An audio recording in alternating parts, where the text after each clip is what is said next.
Bruno with the Green Boater, and we are at the Seattle Boat Show. And today we're going to be talking to Aaron about a topic that's really important. What do you do with all that stuff on your boat that shouldn't be pumped in the ocean? So my name is Aaron Barnett. I'm a employee with University of Washington Sea Grant Program, which is an arm of NOAA, the National Oceanographic Atmospheric Administration. We are partners with Washington State Parks, which is the conduit for Clean Vessel Act money to fund pump outs and the pump out education. And we're here at the boat show with our partners from Washington State Department of Ecology, Department of Natural Resources, among others, in the Clean Marina program.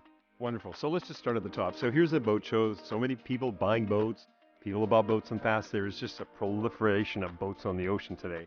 So many boaters who start out, even those who've been there for a while, don't understand one of the problems that they face. And that is, what do you do with the stuff you put in your toilet? So let's just talk about what the issue is here with the product you have on your boat called effluent. You mean sewage? All right.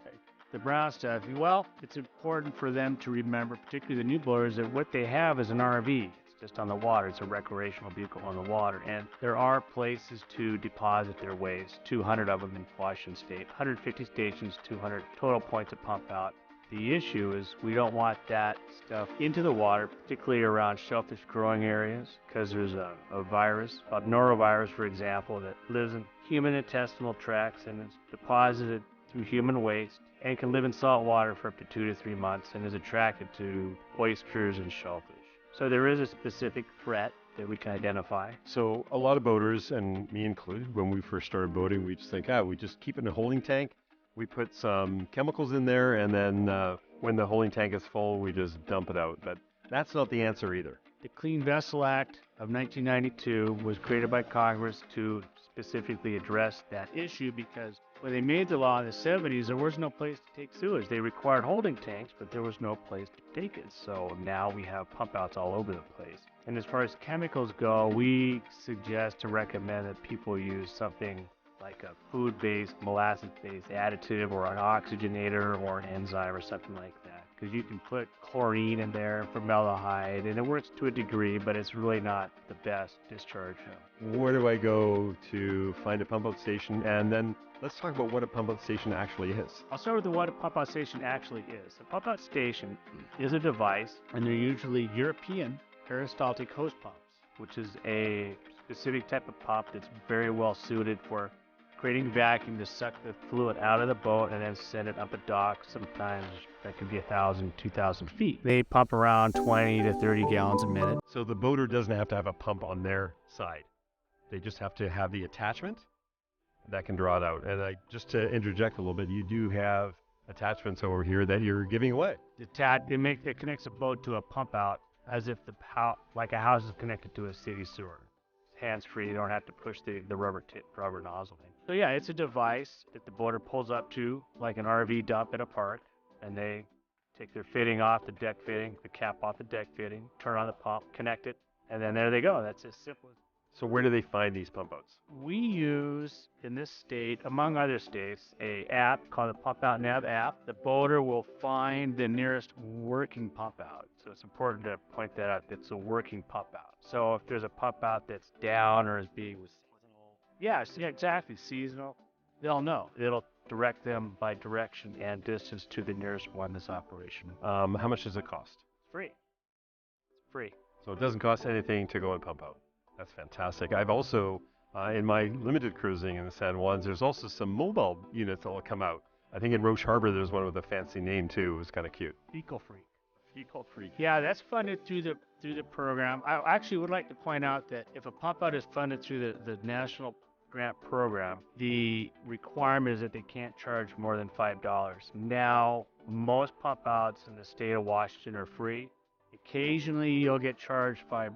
There are some that you do charge, and they're on the app. Mobile pump out boats, some are commercial, and it costs anywhere from $20 to $30 more or less to pump the boat out. Now, in the South Sound around Tacoma, Pierce County has partnered with the Clean Vessel Act program through state parks and a private operator to provide pump outs for free during the boating season. And so they'll come to you in Tacoma or one of the parts down there at Gig Harbor, Paulsbo. They're free in the summer there. I know in Canada, where I primarily boat, and I take my boat into Cole Harbor in Vancouver, and there's also now a service that It's been around for a couple of years, but it's not well promoted.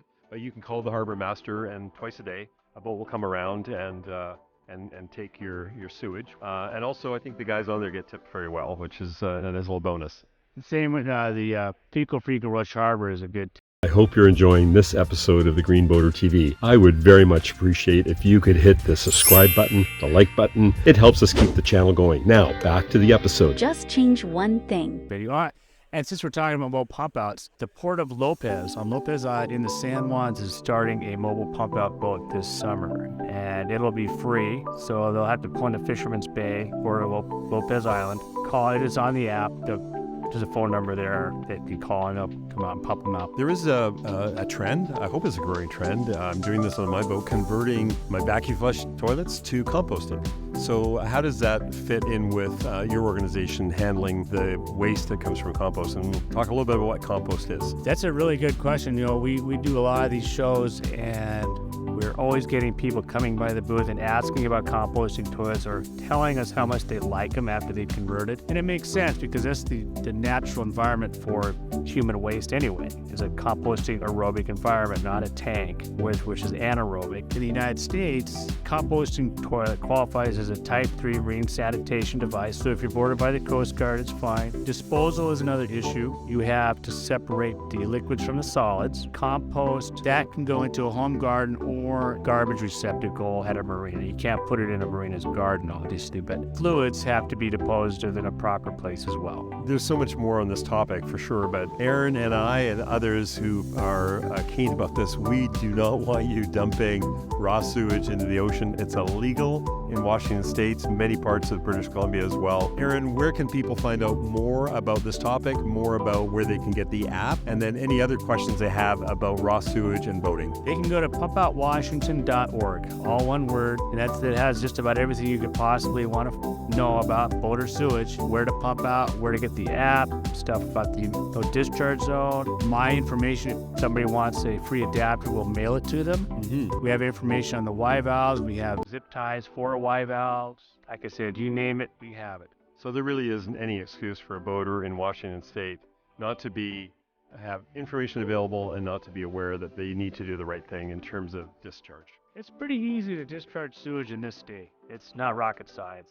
I just want to thank Aaron, and I want to be clear again. Please, if you're on the water and you're responsible for the discharge on your boat, don't pump it in the ocean. Find a discharge, get the app. I want to thank Aaron for his time here at the Green Boater. Thanks, Brian. I would like to add that yearly the pump outs in just this state pump about 8 million gallons of sewage a year. That's tracked through our meters and flow meters. 8 million. So that's 8 million. It's not going to the ocean. Let's see if we can jump up that number and get it to 100% where we're not having anything going into our waters. Thank you for watching this episode of the Green Boater TV. We are looking for 1 million boaters that are willing to change one thing and how they do their boating to help stop ocean pollution. Perhaps this video contained it. Subscribe to this channel for other ideas about how you can create the ocean you love.